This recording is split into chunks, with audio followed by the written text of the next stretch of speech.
Saudara-saudari yang terkasih, khususnya banyak yang hadir pagi ini, anak-anak yang terkasih dari Bina Iman Anak.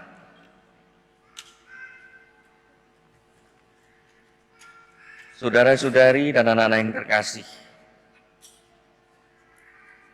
pada masa Natal dan Tahun Baru ini banyak orang pergi berlibur. Dari Bandung, ada yang ke Jogja, ke Bali, ke Labuan Bajo, Sumatera, tapi sebaliknya banyak orang yang juga datang ke sini. Ada juga yang berlibur ke tempat-tempat lain, ke luar negeri, Jepang, Amerika, Eropa, bahkan ke Tanah Suci. Kalau kita pergi, kira-kira diberi kesempatan mau pergi kemana? Dan datangnya kemana? Apa tujuan dan harapan kita pergi?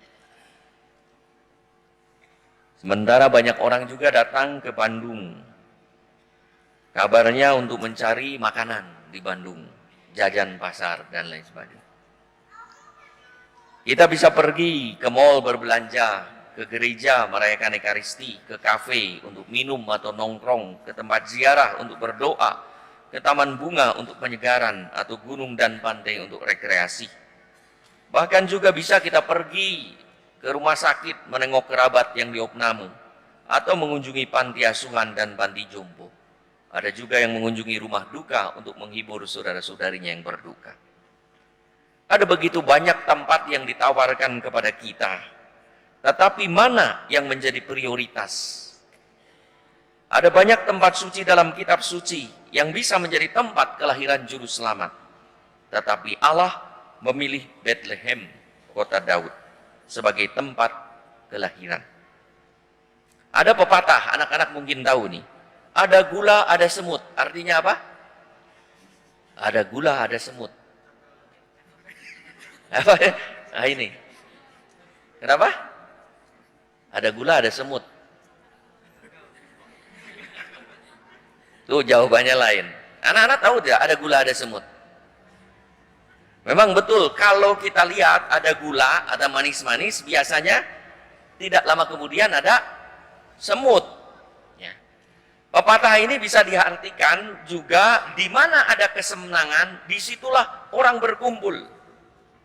Demikian kalau kita ada acara, anak-anak ada acara ini, di mana ada makanan enak, di situ orang berkumpul. Anak-anak kesukaannya makan apa ini? Apa? Soto. Oh, soto. Baru saya dengar anak-anak suka soto. Soto Betawi lagi ya. Ini suka apa? Soto juga. Oh, anak-anak generasi soto nih. Dulu anak-anak suka coklat, suka manis-manis. Ini ada cerita. Ada cerita. Di suatu Natal, selesai misa, anak-anak Bina Iman, itu ada makan-makan. Tapi ambil sendiri-sendiri. Kalau ambil sendiri-sendiri harus ambil satu ya. Tapi ada brownies coklat. Anak-anak suka brownies coklat. Maka banyak yang kumpul di brownies coklat itu. Begitu boleh makan, langsung ketemu ke brownies coklat. Tapi di brownies coklat itu ditulisi, awas, ambil satu, Tuhan sedang mengawasi, sedang melihat. Jadi jangan ambil dua ya, karena Tuhan sedang melihat brownies coklat. Maka anak-anak ambil satu-satu. Lalu dia lewat, setelah brownies coklat ada apel. Harus ambil juga satu, tapi tidak ada tulisan. Ada satu anak yang ambil dua. Kenapa ambil dua? Tuhan lihat. Tidak, Tuhan lagi lihat brownies coklat. Tidak lihat apel, jadi ambil dua. Tuhan ada di mana-mana. Tapi di mana ada damai sejahtera, ada makanan, ada berkat, di situ biasanya orang berkumpul. Coba saja kita saksikan ketika Paus Fransiskus berkunjung ke Indonesia. Kita tahu, walaupun kita tidak melihat, Paus sedang berada di mana sekarang? Ketika ada sorak-sorai di sana dan orang-orang berkumpul. Oh, berarti ada di sana. Nanti juga kalau Bapak Uskup keluar, itu ketahuan ada di mana ada orang berkumpul salaman. Selamat Natal, selamat Natal, selamat Natal. Bahkan saling nggak kebagian, pukul dari belakang, selamat Natal. Saudara-saudari yang terkasih, para gembala yang mendengar warta malaikat tentang kelahiran Yesus segera pergi. Para gembala pergi kemana anak-anak? Ke Bethlehem. Bethlehem itu kota apa? Ya, kota tempat kelahiran Yesus. Mengapa mereka pergi ke Bethlehem, bukan ke Yerusalem? Kota yang lebih besar dan pantas menjadi tempat kelahiran Tuhan. Nama Bethlehem berasal dari dua kata Ibrani. Dua kata. Beit yang berarti rumah dan Rehem yang berarti roti. Nama Bethlehem berarti rumah roti. Yang mungkin menunjukkan bahwa Bethlehem pernah menjadi pusat perdagangan atau pertanian gandum. Bethlehem menjadi istimewa dalam sejarah keselamatan karena menjadi tempat kelahiran baik Raja Daud maupun juru selamat yang diramalkan akan lahir di kota Daud, yaitu Yesus.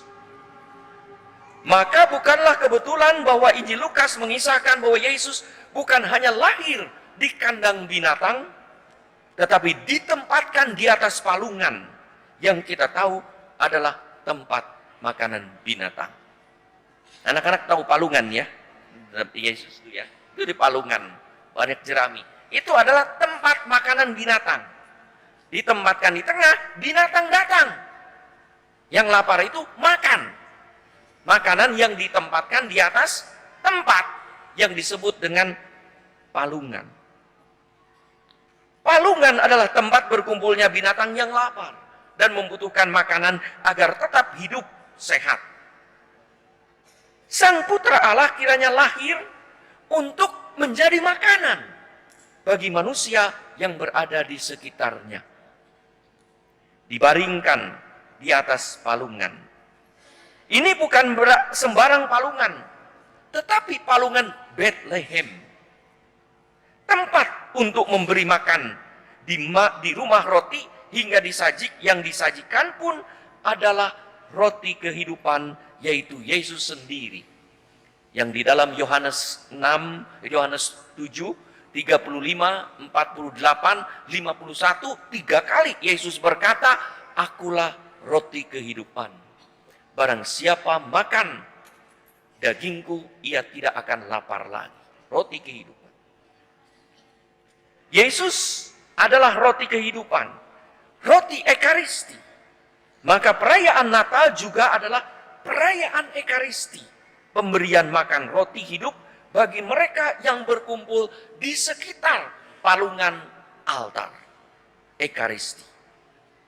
Maka kita datang ke palungan bukan untuk mencari sukses, bukan mencari keberhasilan, bukan mencari kehidupan, tetapi mencari sumber pribadi yang menjadi dasar dan sumber dari segala keberhasilan dan kesejahteraan.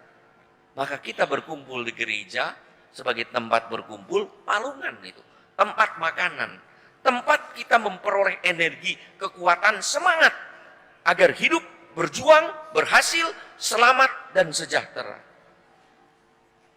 Saudara-saudari dan anak-anakku yang terkasih, sebagaimana kita selalu mempersiapkan Natal dengan sebaik mungkin hingga melewati masa 4 minggu Advent, kita pun diundang mempersiapkan diri sebaik mungkin untuk merayakan Ekaristi.